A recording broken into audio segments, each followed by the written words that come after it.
ये जो 7 नेता इस रेस में आगे दौड़ते हुए नजर आ रही हैं, इन्हीं में से कोई एक होगा या फिर बाहर से भी कोई नाम सामने आ सकता है। इस लिस्ट से बाहर से मेरा मतलब है, यह भी देखने वाली बात होगी। लेकिन फिलहाल 7 कौन से प्रबल दावेदार हैं, ये आपको मैं एक एक करके बता देती हूं। इस लिस्ट में सबसे पहला नाम प्रवेश वर्मा का आता है, जिनकी दावेदारी सबसे मजबूत मानी जा रही है।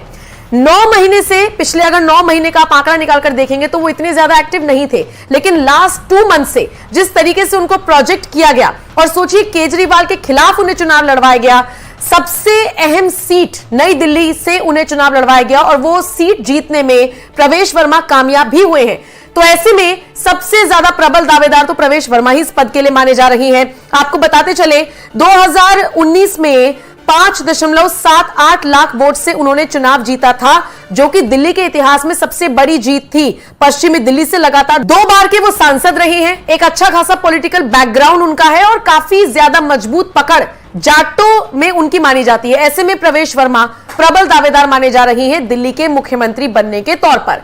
दूसरा नाम इस लिस्ट में आता है मनोज तिवारी का। उत्तर पूर्वी दिल्ली से मनोज तिवारी लगातार तीसरी बार लोकसभा का चुनाव जीतकर सांसद बने हैं।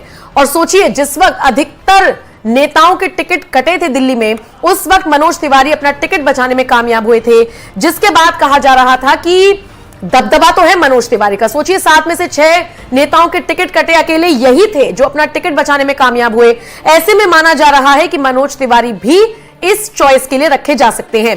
तीसरा नाम इस लिस्ट में आता है मनजिंदर सिंह सिरसा का।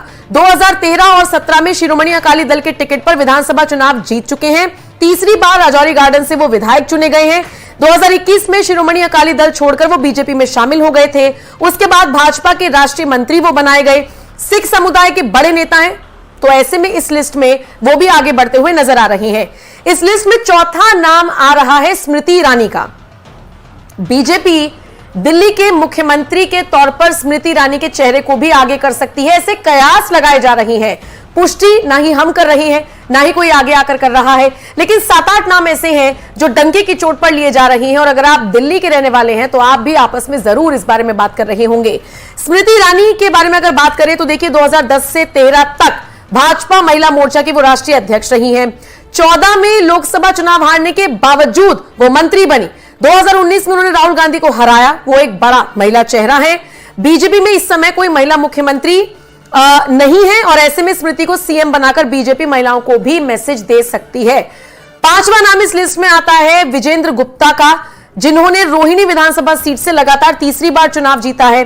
2 बार दिल्ली विधानसभा में नेता प्रतिपक्ष रही हैं, नरेंद्र मोदी के करीबी माने जाते हैं। 2015 में जब बीजेपी के दिल्ली विधानसभा में केवल 3 विधायक थे, उनमें से एक विजेंद्र गुप्ता भी थे। दिल्ली में बीजेपी के अध्यक्ष रह चुके हैं। इसके अलावा संघ और संगठन पर भी वो मजबूती से अपनी पकड़ रखते हैं।